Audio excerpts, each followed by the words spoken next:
All right, looking at the building brief as well as categories, functions, personnel, all those things that go into running a facility. The brief, it's what the textbook that I was working off of. This for you guys called it. It can be called a number of things. I've called them event manuals, facility manuals, event overviews, event rundowns.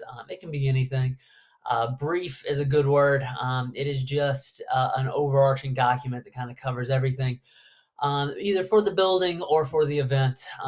You'll have one for the venue, and then you'll have one for each event that takes place within it.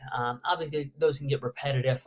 College football, you run 8 games, and it's kind of copy and paste. You'll have a little bit of things that are different, but those event rundowns are pretty similar. You'll work out maybe out of one event manual, and then just have a separate document, a separate rundown for each one, that kind of ties back to that larger event manual. And then if that's the only thing happening in that building, you only use your college football stadium for your home games.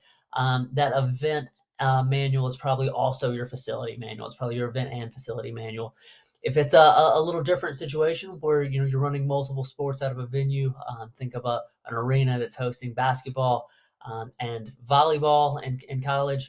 You're maybe going to have a one for the venue, especially if you have practices and other things going on there, one for each event. And then, of course, you'll have rundowns for those individual events.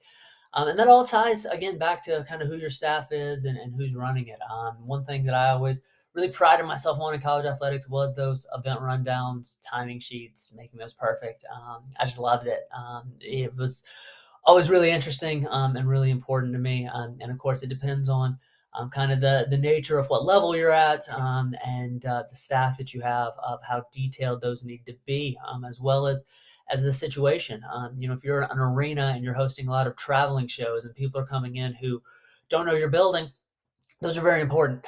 If you are an SEC football team, like when I worked at the University of Kentucky, um, you pretty much get the same teams every couple years.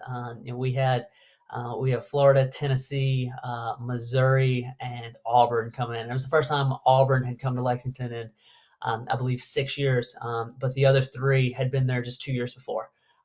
It was important for us to do an event manual. We'd actually rebuilt our stadium. We did a $126 million renovation of Commonwealth Stadium, so it was really important to have those.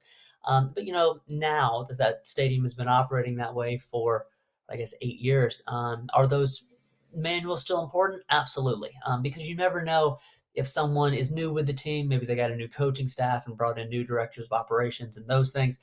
So it's really important to continue to do those. And again, it's all going to depend on the structure of your staff. I've worked in situations where I've been the only person running a game.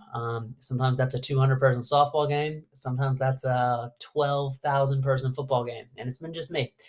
I've been in situations where at Kentucky, 60,000 uh, attended game, there were 14 of us full time. It can go either way, and it's really really interesting when you're in those situations. When you're maybe working in athletics at a place like Midland, you're stretched really thin.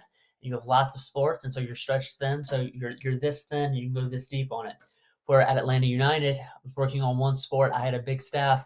I'm not stretched thin anymore. I can go this deep on it, the same amount of bandwidth, right?